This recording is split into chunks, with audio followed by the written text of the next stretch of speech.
El universo entero contuvo el aliento esa noche. Un hombre, que era Dios, se arrodilló. Lo que sucedió después, cambió la eternidad. La ciudad de Jerusalén, un crisol de fe y fervor, bullía bajo la luna de Nisán del año 33. No era una Jerusalén cualquiera, era un nido de contradicciones, un eco de promesas antiguas y un barril de pólvora bajo el dominio romano. Su población, ya densa con 80.000 almas, se había multiplicado hasta el 250.000 con la marea de peregrinos que fluía desde cada rincón del imperio, desde las costas de Galilea hasta las arenas de Egipto, desde las comunidades de Babilonia hasta los lejanos confines de Roma. Todos convergían, arrastrados por un mandamiento milenario, para celebrar la Pascua, la fiesta de la liberación, en el corazón sagrado de Judea. Imagina el bullicio, el aroma denso y especiado de la hierba amarga y el pan sin levadura, mezclándose con el humo incesante de los sacrificios que ascendía como una columna gris desde el templo. Un humo visible desde kilómetros, una ofrenda perpetua que hablaba de pecado y perdón, de una memoria colectiva que se negaba a olvidar la esclavitud en Egipto y la mano poderosa que los había rescatado. Las calles estrechas, laberínticas, desbordaban con el clamor de los mercaderes, los murmullos de las oraciones y el canto ritual de los sacerdotes, exhaustos bajo el peso de un servicio ininterrumpido. Era un ambiente de fervor religioso desbordante, de memoria viva, pero también de una expectativa mesiánica latente, un deseo profundo de un libertador que rompiera las cadenas, no solo de Egipto, sino de Roma. Y en medio de esa marea humana, de esa efervescencia espiritual y política, se movía Jesús de Nazaret, con una calma que no era la calma de la indiferencia, sino la de una resolución inquebrantable, una paz que desconcertaba a quienes lo seguían. Él sabía lo que nadie más sabía aún, lo que el corazón de cada peregrino anhelaba sin comprender del todo, que ese jueves no era simplemente otra repetición de la Pascua, sino la Pascua. El punto culminante de todos los corderos sacrificados, el eje sobre el cual giraría el destino del universo. Era la noche en que la sombra cedería su lugar a la sustancia, en que el símbolo se haría carne y sangre. La promesa hecha a Abraham bajo las estrellas, renovada a Moisés en el monte Horeb, cantada por David en sus salmos y anunciada por Isaías con voz de trueno, estaba a punto de alcanzar su cumplimiento definitivo e irrepetible. Pero para entender verdaderamente la magnitud de lo que estaba por suceder, debemos primero recalibrar nuestra propia noción del tiempo. El mundo judío del primer siglo medía el día no desde el amanecer, como nosotros, herederos de la tradición romana, sino desde el atardecer, con la primera aparición de las estrellas. Esto significa que el Jueves Santo, como lo experimentaron Jesús y sus discípulos, comenzó en realidad al caer el sol del miércoles. Fue en esas primeras horas de oscuridad, en esa transición casi imperceptible entre el día cuarto y el día quinto de la semana, donde se tejieron los hilos de la última cena. Esta distinción, a primera vista un mero detalle cronológico, es la llave que abre la comprensión de por qué el Cordero Pascual era sacrificado por la tarde y consumido bajo el velo de la noche, y por qué la celebración que Jesús compartió con los suyos cumplía, con una exactitud casi quirúrgica, cada uno de los requisitos divinos establecidos en el Éxodo, capítulo 12. El Señor no estaba improvisando, el Señor estaba cumpliendo, hilando la tapicería de la redención con la precisión de un maestro artesano. La preparación para la Pascua era un ritual de días, pero el jueves en sí traía consigo sus propias demandas litúrgicas que comenzaban desde las primeras luces del alba. Mateo, Marcos y Lucas, en un raro consenso de detalle, registran el momento en que los discípulos, con una mezcla de reverencia y pragmatismo, se acercaron a Jesús y le preguntaron, ¿dónde quieres que preparemos la cena de Pascua? La respuesta de Jesús, como tantas otras veces, fue una ecuación de lo práctico y lo misterioso, un código cifrado para aquellos con ojos para ver y oídos para escuchar. Entrad en la ciudad, y encontraréis a un hombre llevando un cántaro de agua. Seguidlo. Y al dueño de la casa donde entre, decidle, el maestro pregunta, ¿dónde está mi aposento, donde pueda comer la Pascua con mis discípulos? Este detalle, el del hombre con el cántaro de agua, es una grieta en la historia que nos permite asomarnos a la cotidianidad del Jerusalén de entonces. Llevar agua era tarea de mujeres. Un hombre con un cántaro era tan inusual, tan fuera de lo común, que funcionaba como una señal inequívoca, una brújula en medio de la multitud, un punto de referencia que solo sus enviados entenderían. Pedro y Juan, con la mezcla de devoción y perplejidad que caracterizaba su relación con el Maestro, fueron los encargados de esta misión. Según el relato de Lucas, su jornada habría sido una odisea ritual. Primero, adquirir el cordero, un animal sin mancha, símbolo de la pureza que pronto se transformaría en su antitipo. Luego, llevarlo al templo, al patio donde el clamor de miles de corderos sacrificados se elevaba al cielo, un anticipo del gran sacrificio.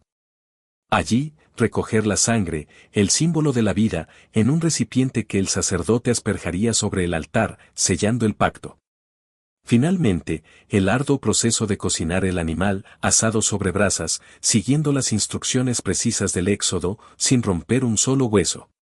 Y, por supuesto, la adquisición de las hierbas amargas, el pan sin levadura, el vino que fluiría en 4 copas rituales, y la preparación del charoset, esa mezcla dulce de frutas y nueces que recordaba el mortero con que los esclavos hebreos construyeron las ciudades de Egipto. Nada de esto era rápido o sencillo. La preparación de una cena pascual completa era un trabajo de horas, una danza de coordinación, conocimiento ritual y acceso a los suministros adecuados. Y todo esto debía completarse antes del atardecer, antes de que el nuevo día se abriera, para que la cena pudiera ser servida en las primeras sombras de la noche. El lugar donde todo esto convergió es conocido en la tradición cristiana como el cenáculo, del latín cenaculum, que significa simplemente sala de comer en el piso superior. El griego del Nuevo Testamento utiliza la palabra anagaion, describiendo con precisión lo que era, un cuarto amplio en la planta alta de una casa.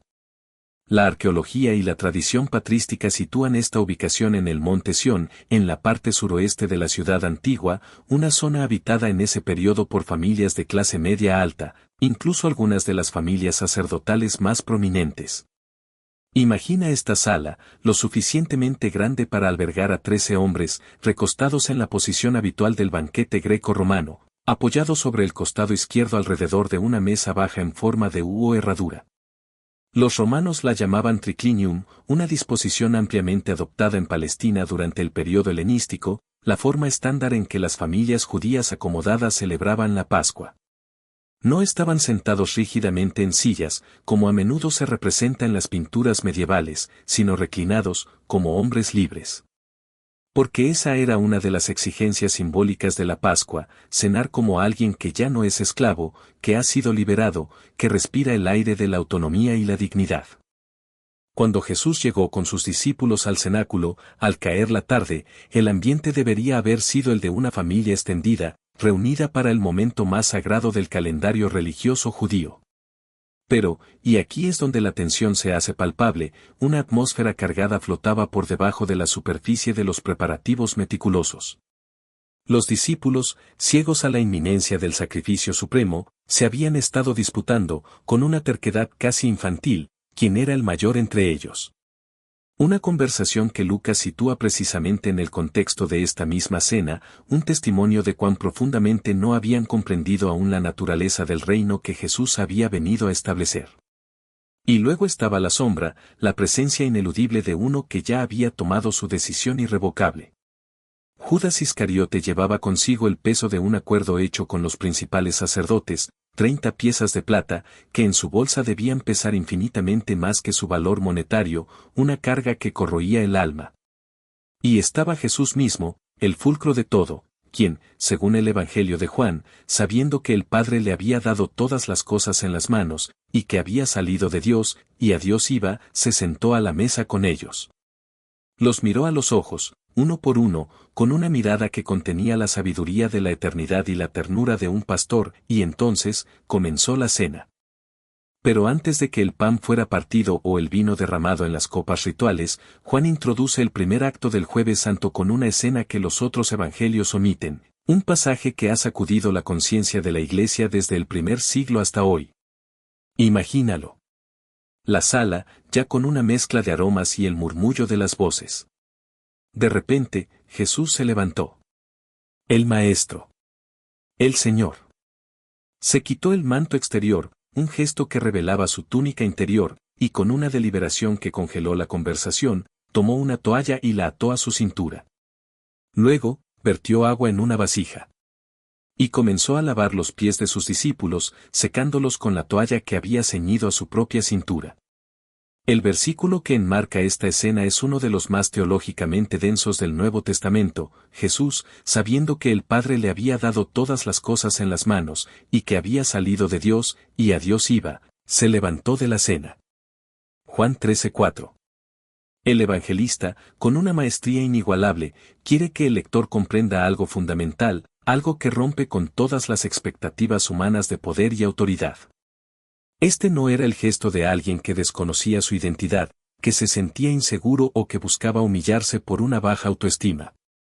Este era el gesto de alguien que sabía perfectamente quién era y que precisamente por eso, por la infinitud de su gloria y poder, se arrodillaba. La omnipotencia se inclinaba. La gloria misma se ceñía una toalla. El que sostenía los mundos con la palabra de su poder tomó los pies llenos de polvo, cansados y quizás incluso malolientes de sus discípulos, y los lavó con sus propias manos, en un acto que desafiaba toda lógica terrenal. En la cultura del primer siglo, lavar los pies era la tarea del esclavo de menor rango en la casa, la labor más humillante, reservada para el siervo más bajo. Era tan despreciada en la jerarquía doméstica que la literatura rabínica de ese periodo incluso indicaba que un discípulo judío no debía lavar los pies de su maestro, porque esa tarea era considerada demasiado degradante incluso para la relación discípulo-maestro, una línea que no debía cruzarse. Y aquí estaba el Hijo de Dios, el Mesías, haciendo precisamente eso, no solo a sus seguidores, sino a cada uno de ellos, incluyendo a Judas, cuyo corazón ya estaba sellado para la traición. Cuando llegó a Pedro, el choque emocional fue demasiado. Imagina el rostro de Pedro, la incredulidad, la vergüenza, la incapacidad de procesar lo que veía. Señor, ¿tú me lavas los pies a mí? Juan 13:6. La resistencia de Pedro no era arrogancia, era la pura incapacidad de integrar en su comprensión del mundo que el Mesías, el Rey esperado, pudiera descender a tal acto de servicio. No podía conciliar la majestad divina con la humildad servil. Pero Jesús le respondió con una de esas frases que parecen sencillas en la superficie, pero que tienen abismos de profundidad debajo, palabras que se clavan en el alma y resuenan a través de los siglos: lo que yo hago, tú no lo comprendes ahora, mas lo entenderás después. Juan 13:7. Y luego añadió algo que, aunque ellos aún no podían comprenderlo del todo, lo explicaba todo, una verdad que desataría la salvación misma: si no te lavare, no tendrás parte conmigo. Juan 13:8. La limpieza que Jesús ofrecía con el agua esa noche no era solo un acto de higiene, era una figura profética, una premonición de la limpieza infinitamente más profunda que ofrecería con su sangre al día siguiente. El lavamiento de los pies era la lección pedagógica suprema, la introducción íntima y personal que precedía al aula cósmica del Calvario. Era el símbolo de que para tener parte con Él, para entrar en su reino, era necesario ser lavado, ser purificado por su humilde sacrificio. Cuando terminó de lavarles los pies, se puso de nuevo el manto, volvió a la mesa, y entonces explicó el significado de lo que había hecho con una claridad que no dejaba lugar a confusión, una claridad que sigue desafiando a la Iglesia hasta hoy. ¿Sabéis lo que os he hecho? Vosotros me llamáis Maestro, y Señor, y decís bien, porque lo soy. Pues si yo, el Señor y el Maestro, he lavado vuestros pies, vosotros también debéis lavaros los pies los unos a los otros. Juan 13, 12-14. La Iglesia, en esa noche sagrada, recibió no solo un símbolo o un rito, sino un modelo estructural de liderazgo cristiano, una teología del poder radicalmente opuesta a la del mundo.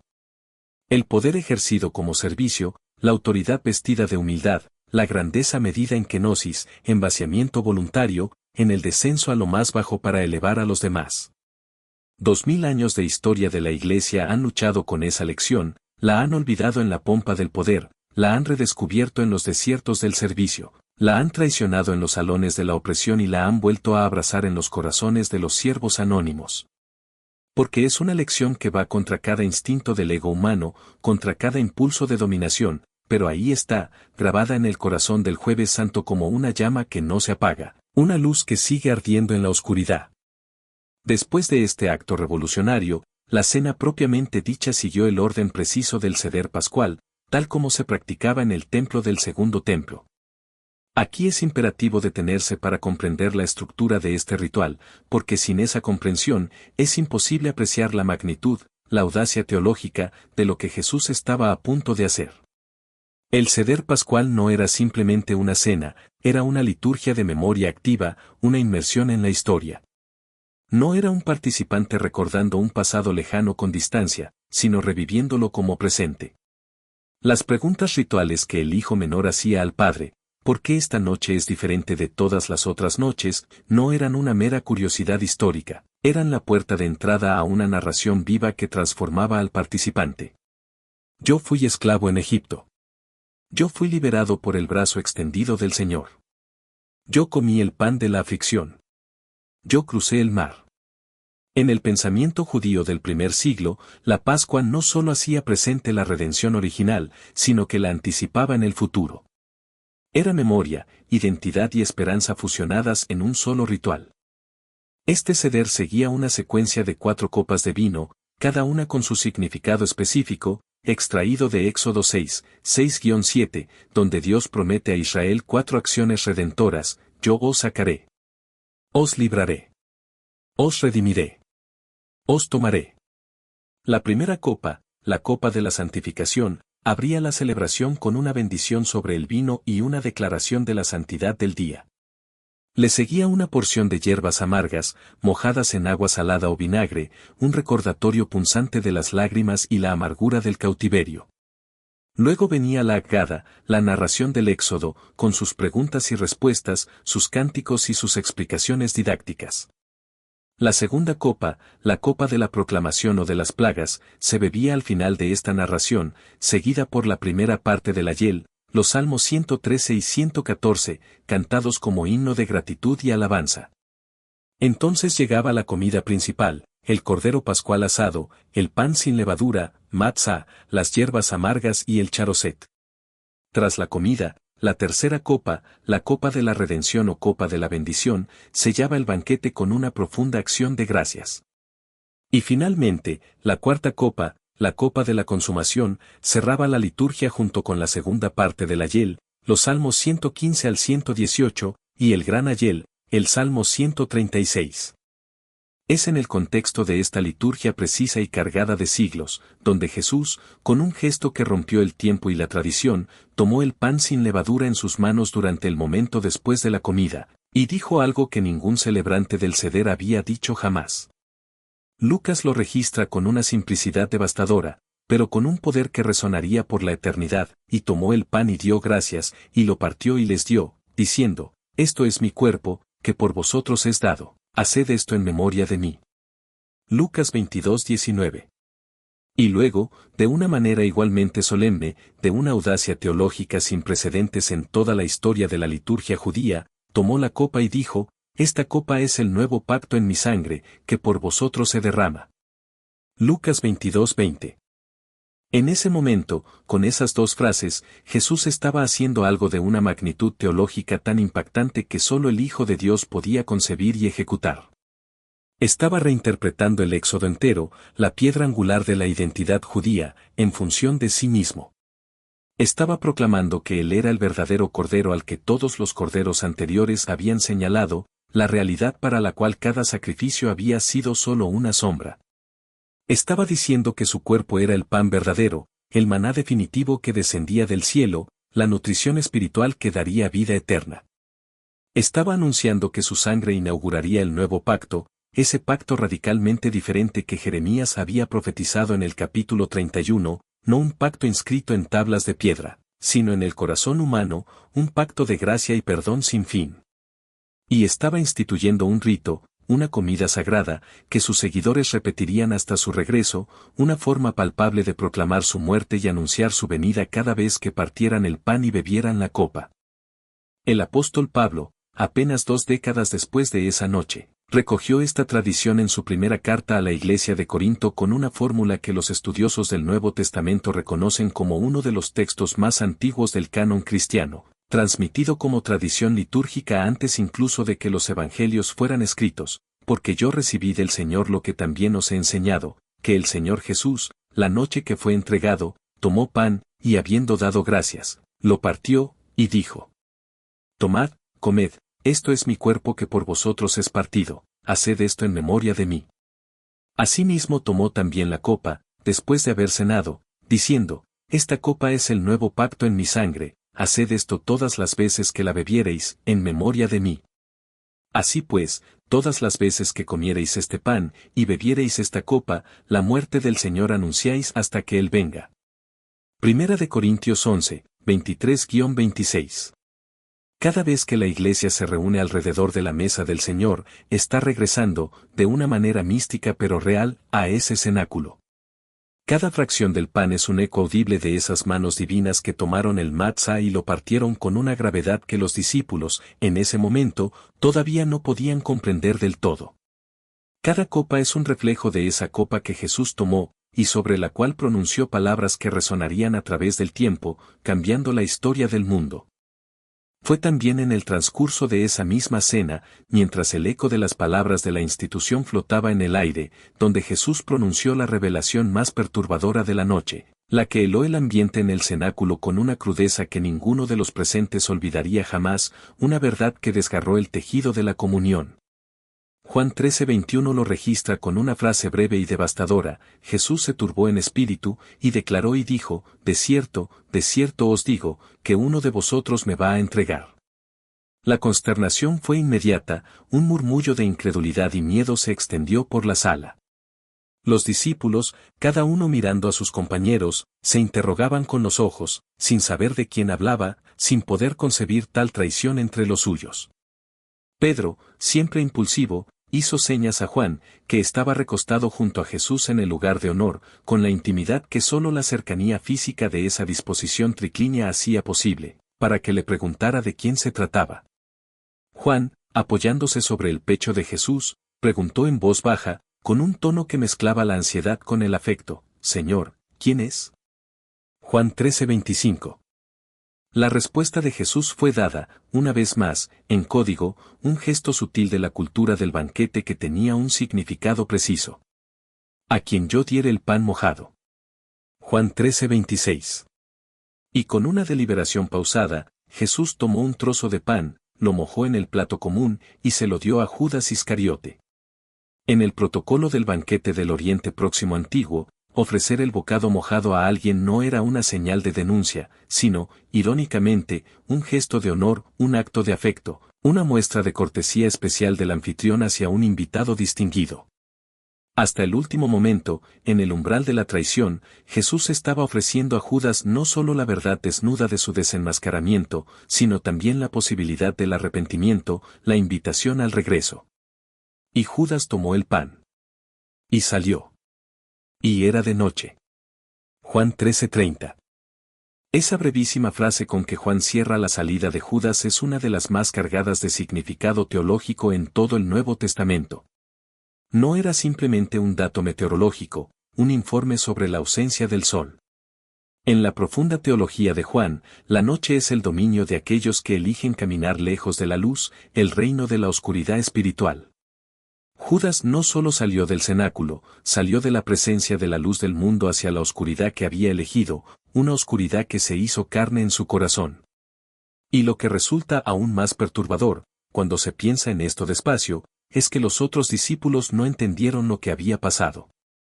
Tan cerca puede estar el mal de lo que amamos, y tan ciegos podemos estar ante él. Pensaron que Jesús le había dicho que fuera a comprar algo para la fiesta, o que diera algo a los pobres. Juan 13:29. La traición más infame de la historia ocurrió delante de sus ojos, y la malinterpretaron como un encargo doméstico, una tarea mundana. Fue después de la salida de Judas, cuando la sombra de la traición se había solidificado en la noche, cuando Jesús pronunció el discurso más extenso, más íntimo y más profundo que registra cualquiera de los evangelios. El discurso de despedida que ocupa los capítulos 13 al 17 de Juan, e incluye la oración sacerdotal del capítulo 17, reconocida desde la antigüedad como el texto de oración más profundo y más abarcador del Nuevo Testamento. Es en ese discurso donde Jesús, con la voz de un pastor que se despide, les habló de los aposentos eternos que iba a prepararles en la casa del Padre, donde afirmó ser el camino, la verdad y la vida, la única senda hacia la comunión con Dios. Fue allí donde prometió el Espíritu Santo como Consolador y Paráclito, el abogado divino que no solo consolaría, sino que empoderaría y guiaría. Fue en ese cenáculo donde les mandó, con una nueva y revolucionaria orden, amarse los unos a los otros como Él los había amado, con un amor sacrificial y kenótico. Donde les advirtió que el mundo, que lo había odiado a Él, también los odiaría a ellos. Y, sin embargo, con una ternura que traspasa el tiempo, donde les aseguró que aunque en el mundo tendrían aflicción, Él, y solo Él, había vencido al mundo. Todo esto lo dijo esa noche, en ese cenáculo, mientras el tiempo que le quedaba en libertad se acortaba inexorablemente, y hablaba con la urgencia de alguien que sabe que cada palabra podría ser la última que escucharan de sus labios en circunstancias de paz. La oración del capítulo 17 merece una pausa especial, un momento de reverencia, porque es uno de los textos más asombrosos de toda la Escritura. Jesús levantó los ojos al cielo, no con una súplica ansiosa, sino con la quietud de una comunión ininterrumpida, y comenzó a orar. Y lo que salió de sus labios no fue una oración convencional, sino una conversación íntima, trascendente, entre el Hijo y el Padre, que los discípulos escucharon como testigos de algo que ocurría en el corazón mismo de la Trinidad. Padre, la hora ha llegado, glorifica a tu Hijo, para que también tu Hijo te glorifique a ti. Juan 17:1. Y más adelante, en el versículo que ha sido llamado el corazón del capítulo, la esencia de la vida eterna, y esta es la vida eterna, que te conozcan a ti, el único Dios verdadero, y a Jesucristo, a quien has enviado. Juan 17:3. Y luego, en lo que es quizás el momento más íntimo y más universal al mismo tiempo, la oración se expande, atraviesa el velo del tiempo y el espacio, y alcanza al oyente de cada generación. No ruego solamente por estos, sino también por los que han de creer en mí por la palabra de ellos. Juan 17:20. Detente aquí un momento. Siente la magnitud de estas palabras. En ese instante, en ese cenáculo, en ese jueves santo de hace 20 siglos, Jesús estaba orando por ti. Sí, por ti, personalmente. No como una abstracción teológica, no como una categoría genérica, sino como la persona específica que eres, en el tiempo específico en que vives, con la fe específica que has depositado en Él, a través de la cadena ininterrumpida de testigos que comenzó esa noche. Imagina la escena, Jesús, en su última noche de libertad, en las horas que precedían al sufrimiento más profundo que un ser humano puede imaginar, eligió invertir sus últimas energías en orar por los que todavía no habían nacido, por los que creerían siglos después, por los que leerían sobre él en lenguas que aún no existían, en continentes que aún no habían sido descubiertos. Tú estabas en esa oración. Esa es la extensión, la profundidad, el desborde del amor que se sentó a la mesa en el cenáculo esa noche. Un amor que lo abarca todo, que lo prevé todo, que lo redime todo. Mientras el Señor oraba y enseñaba, el Señor preparaba sus almas para lo que venía, la ciudad de Jerusalén continuaba su vida pascual a su alrededor. En el patio exterior del templo, las antorchas danzaban en la oscuridad, iluminando los últimos sacrificios del día, el olor a incienso y carne quemada, una sinfonía de la vieja alianza. En las calles empedradas de la ciudad alta, los peregrinos, con el espíritu ya aliviado por la cena, cantaban fragmentos del Ayel mientras regresaban a sus alojamientos, sus voces elevándose y mezclándose con los sonidos nocturnos. Los guardias del templo hacían sus rondas habituales, sus armaduras brillando bajo la luz de la luna, vigilando la paz precaria. Los soldados romanos de la guarnición del pretorio, con la disciplina fría de su imperio, observaban la ciudad desde las murallas, con la atención de quienes saben que las multitudes religiosas son impredecibles, volátiles. Y en un rincón oscuro de la ciudad, en algún lugar que los evangelios no nombran, pero que debía estar lo suficientemente cerca del templo para que las transacciones pudieran hacerse con rapidez, Judas Iscariote estaba hablando con los emisarios de los principales sacerdotes, coordinando los últimos detalles de lo que ocurriría esa misma noche, tejiendo la red de la traición con hilos de plata y oscuridad. La cena, en el cenáculo, concluyó con el Ayel, tal como prescribía la liturgia pascual. Mateo y Marcos lo mencionan con una brevedad que, sin embargo, esconde la magnitud de lo que estaban describiendo. Y cuando hubieron cantado el himno, salieron al monte de los olivos. Mateo 26 horas y 30 minutos. El himno, casi con certeza, era la segunda parte del Ayel, los Salmos 115 al 118. Imagina por un momento el sonido de ese canto en el cenáculo, 13 voces, algunas ya quebradas por la emoción, otras con la incertidumbre latente, elevando en arameo las palabras del Salmo 118. Y entre esas voces, la voz de Jesús, clara y serena, cantando versículos que debieron haber resonado de manera especial en ese momento: la piedra que desecharon los edificadores ha venido a ser cabeza del ángulo. Salmo 118, 22. Y luego este otro, un canto de esperanza y cumplimiento: este es el día que hizo el Señor, nos gozaremos y alegraremos en él. Salmo 118, 24. Jesús cantó ese salmo sabiendo que al día siguiente él sería esa piedra rechazada, ese fundamento despreciado, pero que él también sería la cabeza del ángulo, el clímax de la nueva creación. Cantó ese salmo sabiendo que al día siguiente sería el día que el Señor había hecho, el día que cambiaría el calendario de la eternidad. Y cantó, no por ignorancia, sino porque la obediencia perfecta incluía alabar al Padre incluso en la víspera del altar, incluso cuando la sombra del Gólgota ya se cernía sobre él. Cuando salieron del cenáculo, la noche de Jerusalén los envolvió, una oscuridad densa que contrastaba con la luz de la luna llena que se asomaba por el horizonte. Descendieron por las calles de la ciudad alta, cruzaron el valle del Cedrón por el puente o por el paso de piedra que existía en ese sector, y comenzaron a subir la ladera occidental del Monte de los Olivos. Su destino, un lugar que Lucas llama simplemente el Monte de los Olivos, y que Mateo y Marcos identifican más específicamente con el nombre de Getsemaní, una palabra aramea que significa prensa de aceite.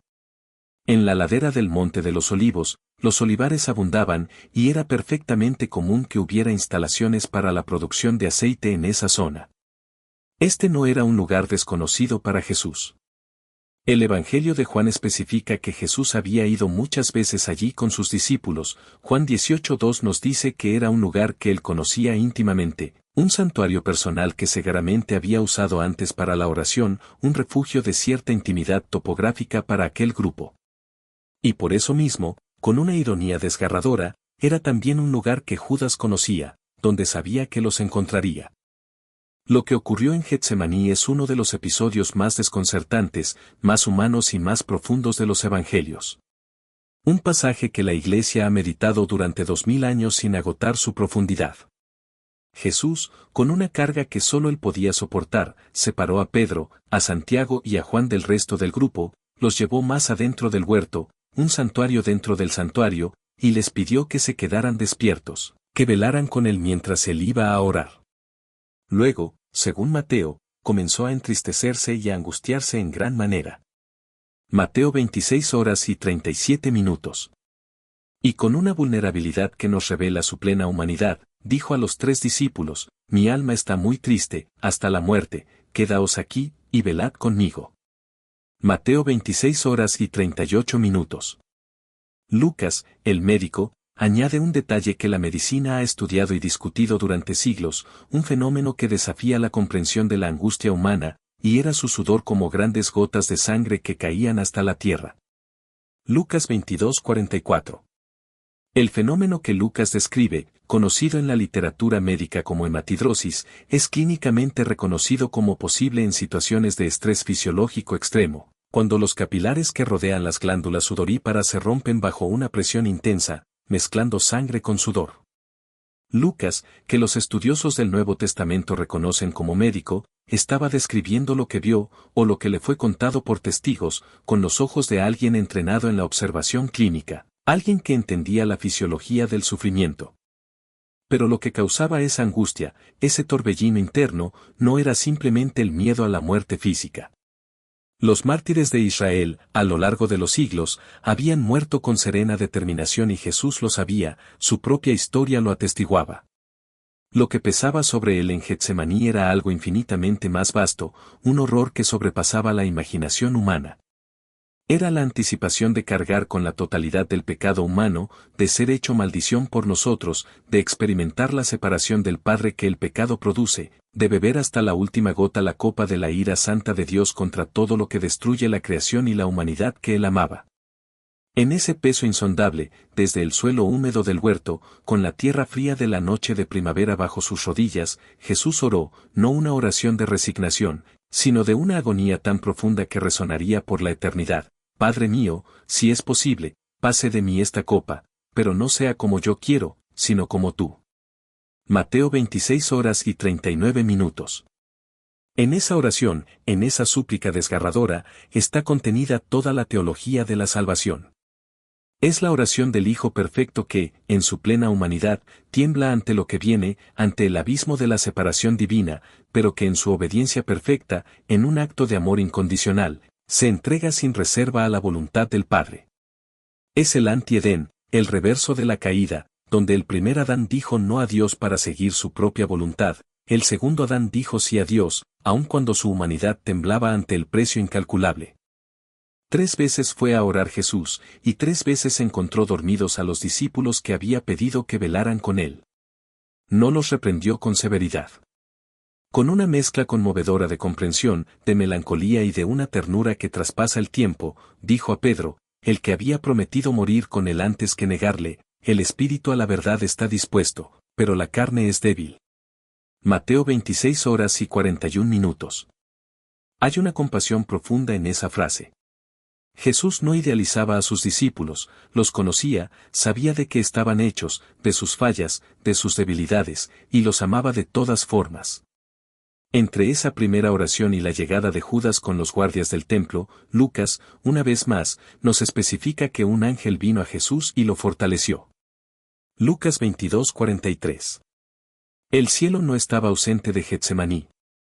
El cielo estaba mirando, participando a su manera, sosteniendo al que sostenía el mundo mientras el mundo dormía o se preparaba para traicionar.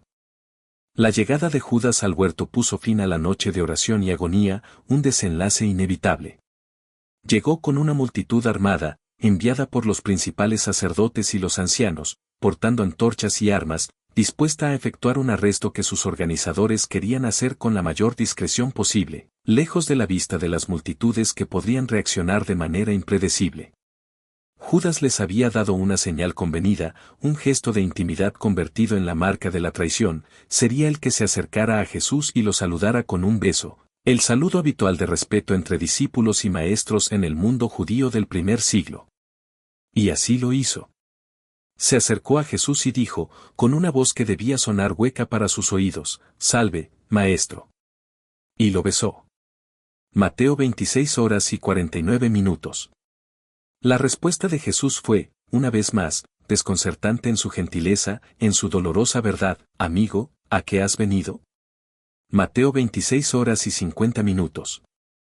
Amigo. En el momento de la traición máxima, en el abismo de la lealtad rota, Jesús llamó amigo al traidor, una última oferta de gracia. Fue en ese momento, cuando la tensión era casi insoportable, cuando ocurrió un episodio breve, pero enormemente significativo para entender lo que Jesús estaba eligiendo en Getsemaní. Pedro, impulsivo como siempre, sacó una espada, un destello de metal en la oscuridad, y con un golpe certero, cortó la oreja derecha de uno de los siervos del sumo sacerdote, cuyo nombre, Malco, Juan preserva para la historia, inmortalizándolo en el drama. La respuesta de Jesús fue inmediata, un freno a la violencia, una declaración de soberanía sobre los medios de la redención. Vuelve tu espada a su lugar, porque todos los que tomen espada, a espada perecerán. ¿Acaso piensas que no puedo ahora orar a mi Padre, y que Él no me daría más de 12 legiones de ángeles? Mateo 26:52-53. Una legión romana contaba con aproximadamente 6.000 soldados, 12 legiones serían 72.000 seres de naturaleza completamente distinta a cualquier fuerza humana, un ejército celestial que podría haber aniquilado a sus captores en un instante. Y el Señor no las llamó. Eligió no llamarlas. Eligió el camino del sufrimiento, no el de la fuerza. Y luego, en un gesto de misericordia que Lucas es el único en registrar, un toque divino en la oscuridad, tocó la oreja de Malco y lo sanó. Juan 18:10. Lucas 22:51. El último milagro de sanidad que Jesús realizó antes de su crucifixión fue reparar el daño causado por uno de sus propios discípulos sobre un hombre que venía a arrestarlo, un enemigo. El Evangelio a veces es tan extraordinariamente coherente consigo mismo que resulta deslumbrante, un testimonio del amor que no hace distinción. Los discípulos, aterrados, huyeron. Marcos preserva un detalle críptico que muchos intérpretes han tomado como la marca autobiográfica del propio Marcos en el texto, la mención de un joven que le seguía cubierto el cuerpo con una sábana de lino. Y le prendieron, mas él, dejando la sábana, huyó desnudo. Marcos 14, 51-52. Quienquiera que fuera ese joven, lo que importa es lo que representa, el abandono final. Hasta el último seguidor, el más anónimo, huyó en la oscuridad, y Jesús quedó solo con sus captores, con la carga del mundo sobre sus hombros, pero sin el consuelo de la compañía humana. Lo llevaron primero ante Anás, el suegro del sumo sacerdote, el poder detrás del trono, y luego ante Caifás y el Sanedrín, para el interrogatorio nocturno, el juicio simulado que abriría el proceso que culminaría al día siguiente. Pero eso ya pertenece al viernes. El jueves ha terminado. Y ha terminado con Jesús en manos de sus enemigos, los discípulos dispersados como ovejas sin pastor, Judas desaparecido en la noche hacia una condena autoimpuesta, Pedro siguiendo de lejos, su lealtad ya tambaleante, y el cielo en aparente silencio, como si la tragedia fuera demasiado grande incluso para la intervención divina. Y sin embargo, el cielo no estaba en silencio. Cada detalle de lo que había ocurrido en ese jueves, cada palabra, cada gesto, cada acto de traición y de amor, cumplía con una precisión que no puede ser accidental las palabras de los profetas, tejidas en el tapiz de la historia con siglos de anticipación. El Salmo 41, 9, escrito más de 1000 años antes, decía, aún el hombre de mi paz, en quien yo confiaba, el que de mi pan comía, alzó contra mí el calcañar. El profeta Zacarías había dicho en el capítulo 11 de su libro que el buen pastor sería valorado en 30 piezas de plata, el precio de un esclavo. Jeremías había anunciado en el capítulo 31 que vendría el día de un nuevo pacto, diferente al que Dios hizo con Israel cuando lo sacó de Egipto, un pacto inscrito no en piedra, sino en el corazón humano. E Isaías, en el capítulo 53, había descrito con siglos de anticipación a un siervo que fue herido por nuestras rebeliones, molido por nuestros pecados. El castigo de nuestra paz fue sobre él, y por su llaga fuimos nosotros curados. Isaías 53, 5. El Jueves Santo no fue una noche en que las cosas se salieron de control, un caos de eventos. Fue una noche en que las cosas llegaron por fin a su destino, el cumplimiento preciso de un plan eterno, un plan de redención que se tejió en el corazón de Dios desde antes de la fundación del mundo. Quiero preguntarte algo de corazón, y quiero que lo lleves al lugar más honesto de tu interior antes de responder. ¿Has tenido alguna vez un momento en que sentiste que Dios estaba orando por ti?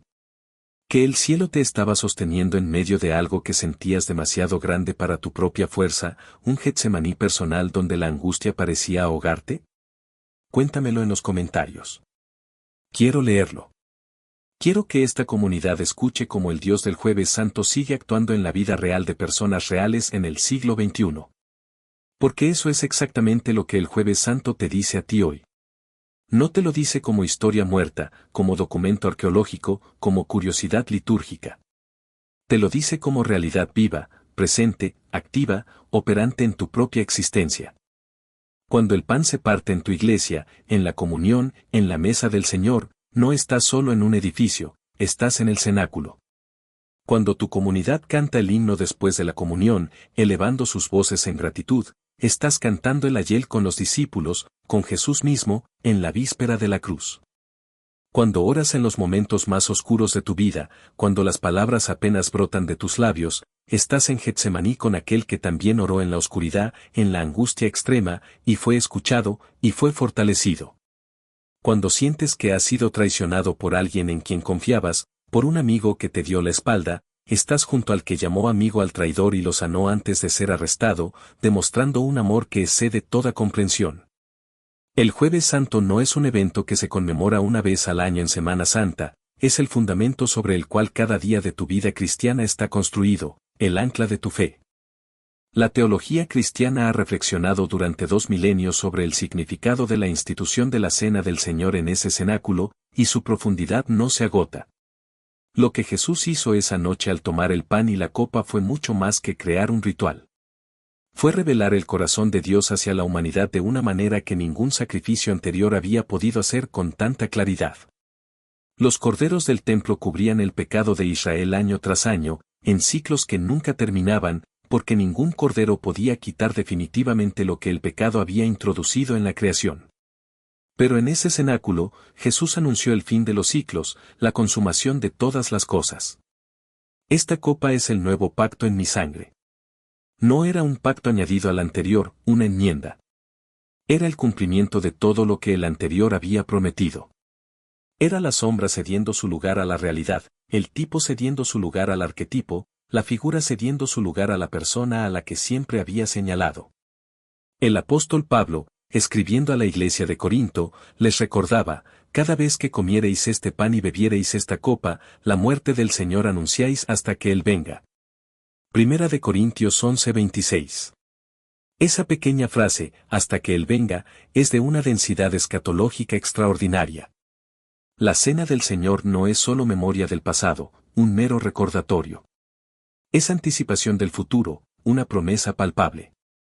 Es el punto en el que el pasado de la redención y el futuro del reino se encuentran en el presente de la fe.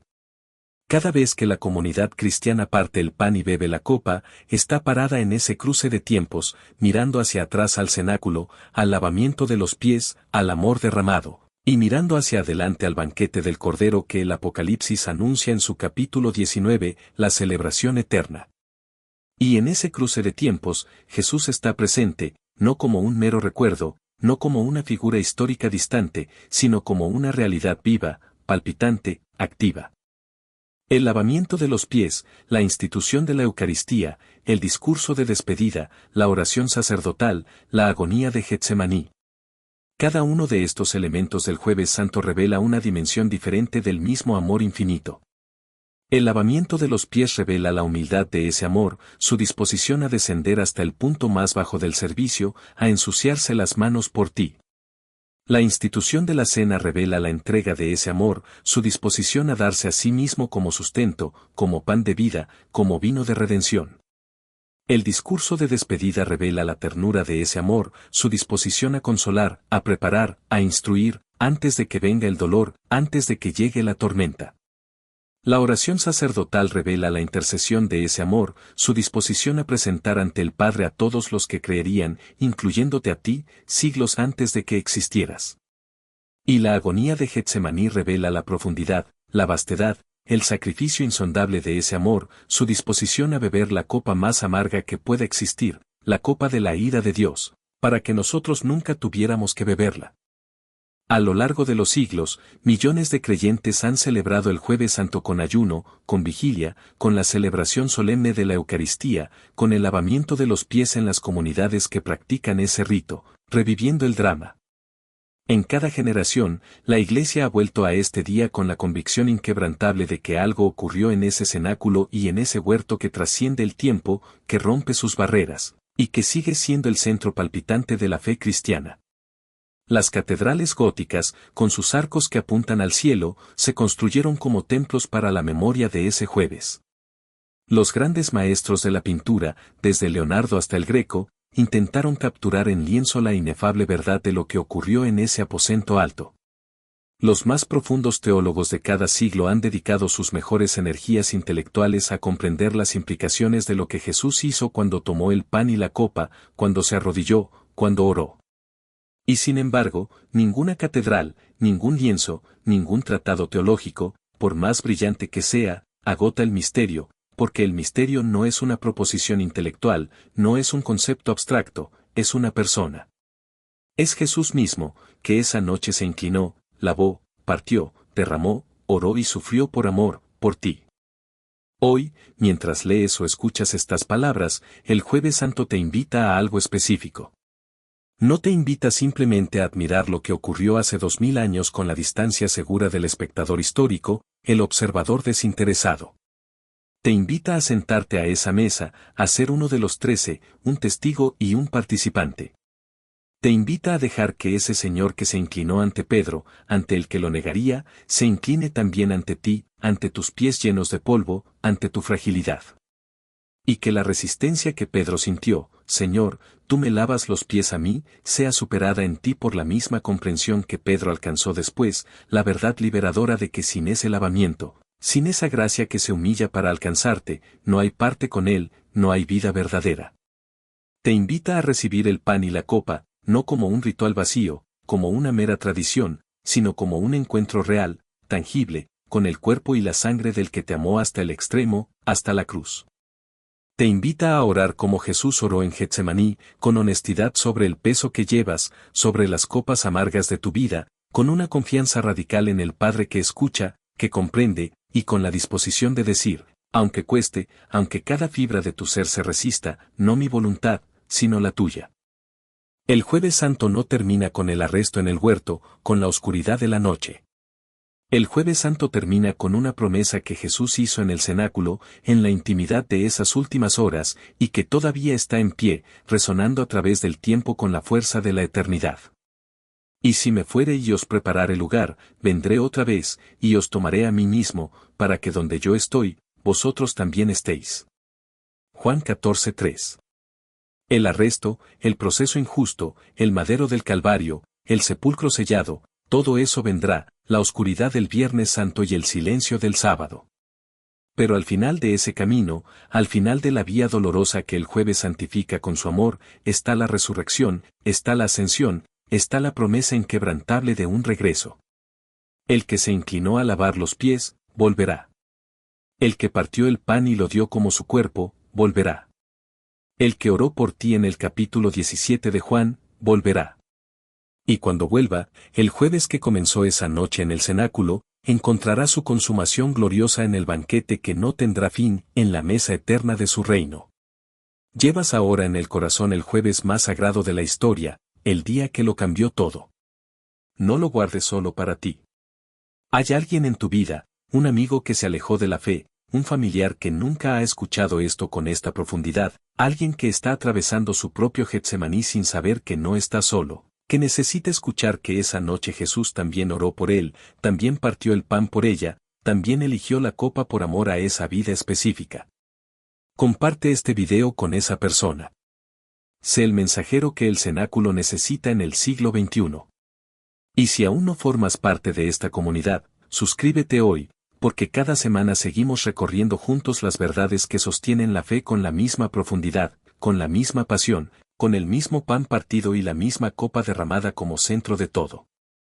Total de caracteres estimados, 77.520.